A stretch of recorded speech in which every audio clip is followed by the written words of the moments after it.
All right, here we go. Brand new Flyers Daily for the 24th of October, 2024. Flyers Daily, as always, presented by Ticketmaster.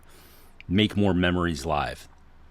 I feel like we were sitting here less than 24 hours ago, just slightly more than 24 hours ago, talking about that 4-1 loss the Flyers had against the Caps in the game one of this home-and-home set, back-to-back games with the Capitals, and being frustrated. And I remember saying in the beginning of the episode, this is one where I'm just kind of riffing.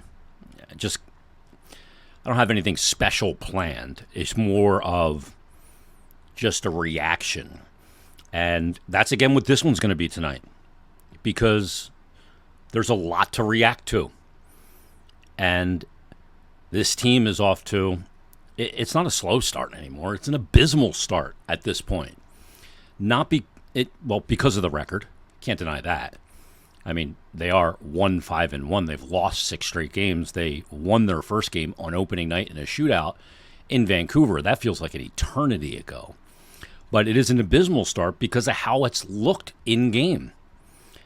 They battled back in this game, and we'll talk about that.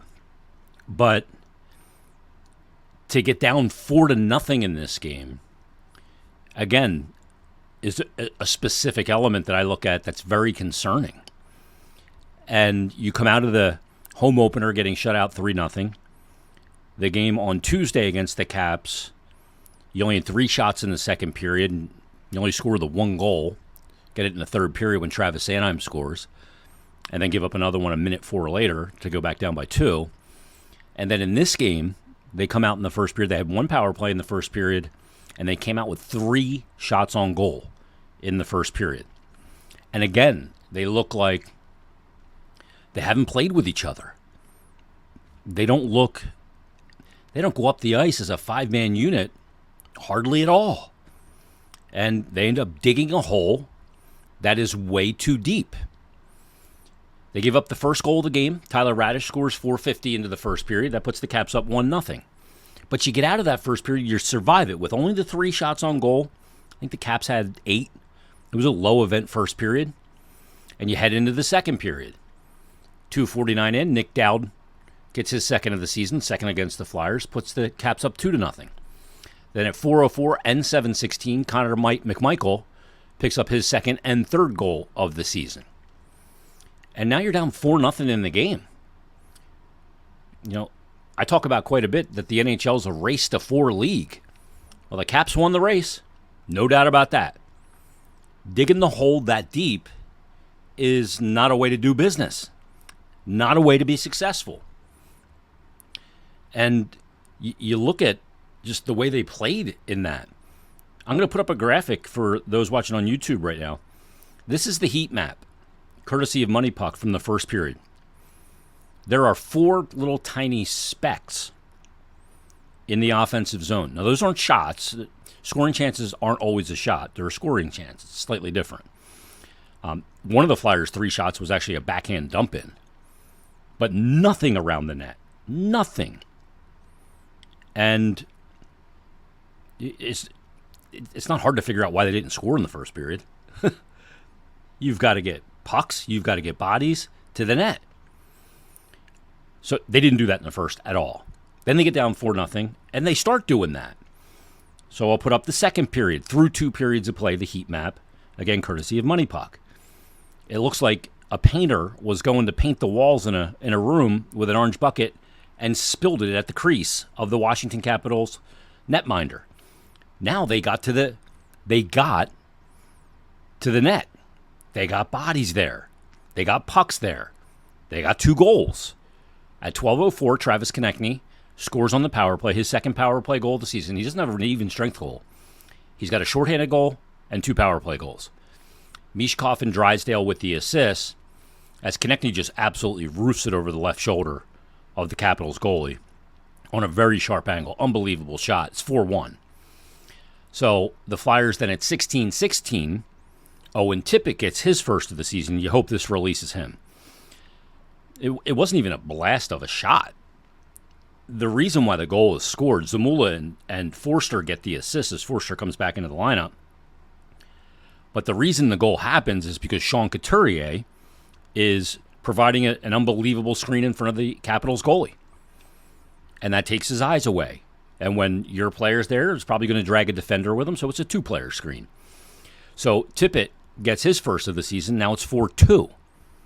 Not long after that, Morgan Frost was out there for almost 2 minutes and somehow got a breakaway.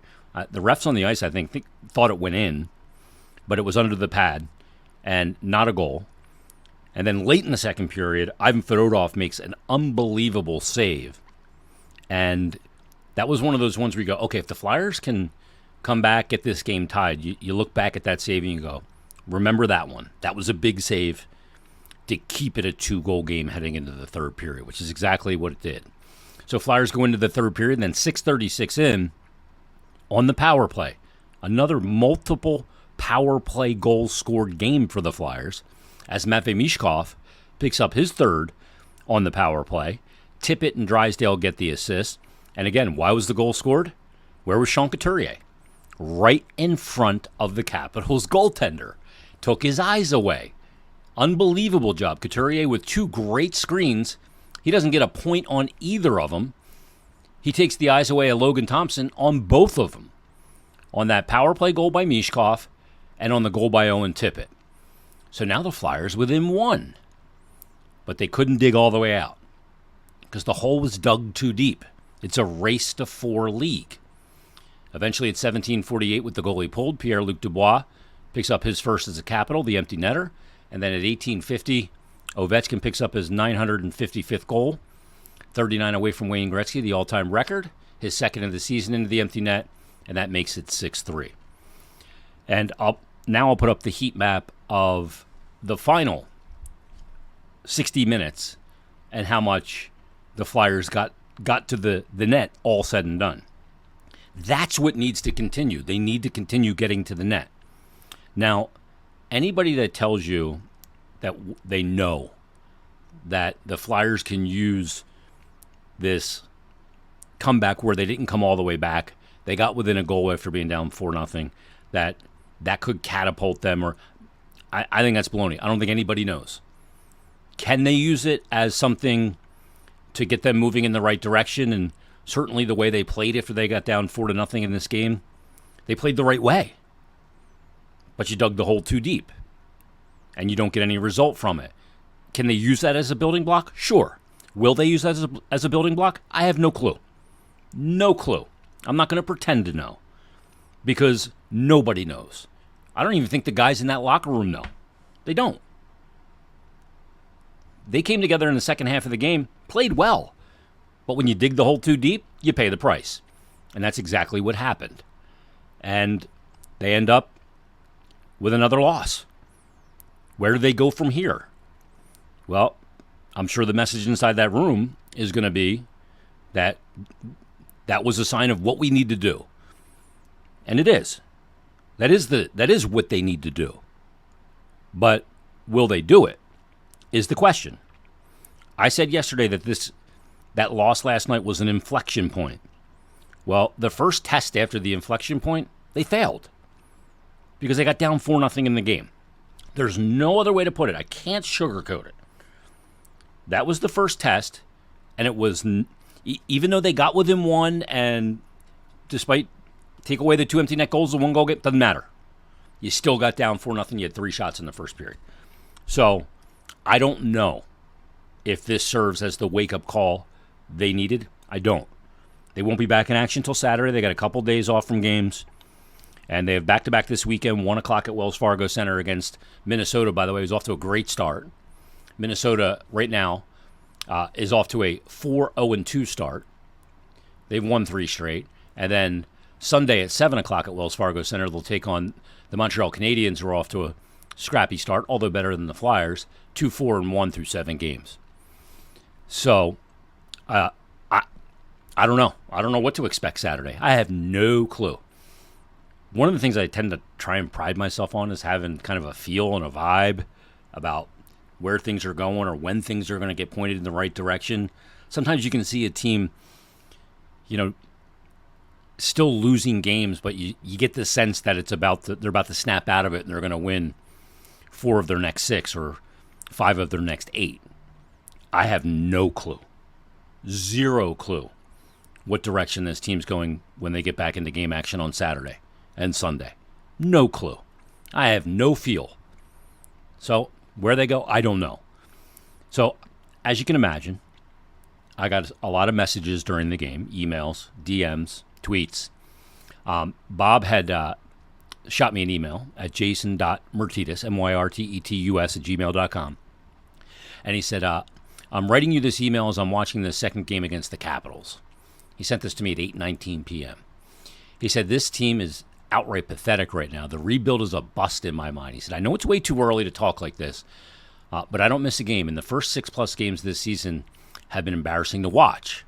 This rebuild is in trouble as far as I'm concerned. The product on the ice will never win a cup. Please correct me if I'm wrong, but I don't see this team as it is, especially the goaltending, ever competing for anything. He said, I see the same old stuff we've been watching for way too long. I was 3 when they last won the cup and really don't feel very confident that I'll be alive for the next one. He said, I've lost a lot of confidence. I think a lot of moves should have been made that never happened. So here we are watching the same product year after year. Well, last year was obviously far different than this, and the start was much different. Yeah, I mean, the team is currently constructed. It's not a cup contender. It won't develop into one. There's a lot that has to take place between where we sit now, and clearly where we sit right now feels way further than where we sat last year at this time, or last year 3/4 of the way through the season. So, yeah, the goaltending, I don't know. I still have to see a lot more from Sam Ersson as a starter. And I'm not going to fully judge Fedotov yet. He was better in the game last night. There was one goal I didn't like. That was a clear-sighted shot. I thought his head was more active in the way he was kind of reading plays. He looked like, again, he's not going to look as smooth as Ersson or, smaller goalies that look smooth because he's so big. But I thought he anticipated a little bit better than he had before. So, yeah, I don't know yet. There's a lot that has to take place between now and then.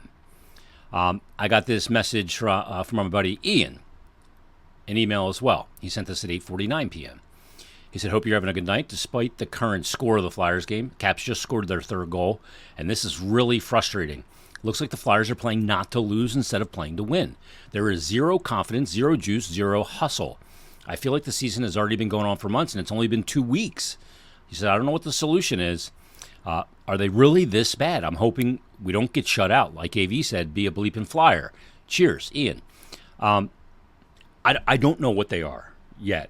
The only thing I can gauge them and evaluate them on this season is what they've been this season, which is kind of just a lack of chemistry. And that's kind of shocking when there's not a lot of change that took place. I'm shocked by what I've seen so far. I didn't think that this would be the way they would start the season. So I don't know what this team is right now. All we can do is judge them on what we've seen this year. We can't take into account what they were last year because that was a different season. But what they've been so far this season needs to be remedied. Can it be? Yes, it can. There's my hopeful vibe of the night. Yeah, it can. They can turn it around. I don't know if they will. I don't know when. I don't even know what's going to happen on Saturday, let alone the term of the season. I don't. John Stretch DM me, said, absolute BS changes. Bad goaltending. Why does he leave the empty net for the second empty netter, which is what Ovechkin can do anymore? Very frustrating. John didn't like the fact that Torts pulled Fedotov again when they were already down 2, when they were down 5-3. He said, this team is going to have no confidence while we wait for Fedotov to come around. Believe me, I love Torts, but I don't know why he pulled him for the second goal, the one that Ovechkin put in. It just demoralizes the team even more. I disagree. Who cares if you lose 6-3 or 5-3? It doesn't matter.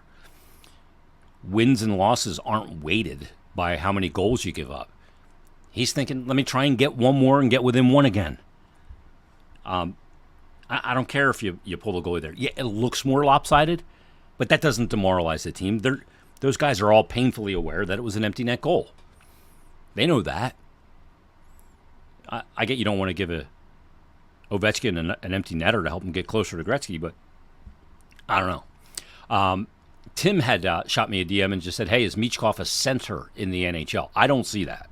I don't see him as a center in the NHL, nor do I want to put him at center. And here's why. I don't want him. I want to accentuate his offensive element of his games. He can be a good structural defensive player as a winger, and will need to be. There's non-negotiables that you still have to, take care of in the D zone and the neutral zone as a winger. But I don't want him playing down below the dots in the D zone or down below the circles. I want him getting out on the rush and getting up ice and leading plays to distribute pucks and use that incredible playmaking ability and offensive skill set that he has. I don't want to saddle him with that responsibility of being a center. It's just not something I'm interested in doing. I keep him on the wing. Some people have asked that before about Konechny. Why don't they put Konechny in the middle? And I think sometimes we get caught up in, hey, this is our best offensive player. He should be a center. Not necessarily. Some guys are just wingers. It's okay. And you need good wingers. Konechny's good attacking from the outside in. And he's not a guy that I want to lengthen the ice for. I want to keep him on the wing because he's a good transition player. And if he's, helping D and D zone coverage down low, it's hard to get out on the rush. And with his speed, I want him to be able to get out on the rush. I think that's important. One more. This one comes from Lauren. She says, hey, Jason, love Flyers Daily. It's my first listen every day here in Florida. Well, thank you, Lauren. I appreciate that. She said, this is an interesting question. Any idea as to why Fedotov continued to bang his glove and blocker together after every T-push, save, or post-to-post movement? He goes like this. His stick's in his right hand, then he'll go like this, and he'll kind of jab them together. She said, I understand he is still guilty of looking down at his skates to assess his angles in the crease, but the hand movements are puzzling me. Any thoughts? Yes, I do have a thought on that. Goalies do that because you constantly feel like, especially when your hands get wet inside your glove and your blocker to a lesser extent. Because in your blocker, you have fingers that can move like this, individual fingers. And the glove's like a mitten and the blocker's like a glove. So he does that to push the glove onto his part of his hand to feel like his hand is really in there and he's got a good grip. Because as he's moving around, it'll slide a little bit and you just don't feel like you have as much control. So you're constantly, you see goalies do it at face-offs all the time. They bang them together to put them on their hand a little tighter. So that's why he's doing that. Some goalies do it a ton. Some don't do it at all. Braden Holtby was a guy that did it a ton. Former Caps goalie, as a matter of fact. He would put them together and then do this whole ritual at every face-off. But yeah, I have noticed that Fedotov does that a lot. He unsets, puts them together, and then resets his hands. He is still looking down a little bit, but again, I thought his head was more active in the game last night, and he was assessing plays better in the game, reading the threats, not playing catch-up mentally with the way Washington was trying to attack the Flyers and attack Fedotov. So that is a good progressive step forward. But yeah, that's why he does that with the glove and the blocker, just to get him on his hands a little bit tighter so he feels more connected to them. Nothing worse for a goalie than when you don't feel completely connected to your equipment, which is why when we went back to last year and him putting on new equipment, you don't feel connected to it. You want, as a goalie, to not even feel your equipment. That's when you feel like it's perfect. Everything is just, you don't even notice it's there, because then you have freedom of movement. So thanks for the note, Lauren, and thanks for listening. Where are they going from here? No clue. I'd love to get people's answer on where they think they're going from here. I don't think any of us know, but we can have suspicions as to where they're going. So if you have some thoughts on that, shoot me an email, Jason.Myrtetus, Myrtetus, at gmail.com. Send in some of those voice messages to Flyers Daily Pod, and we'll get those as well. And we'll break it all down tomorrow. You can send DMs as well. Dug the hole too deep. Hard to dig yourself out of a 4-0 hole in a race to 4 league. All right, join us tomorrow on a brand new Flyers Daily.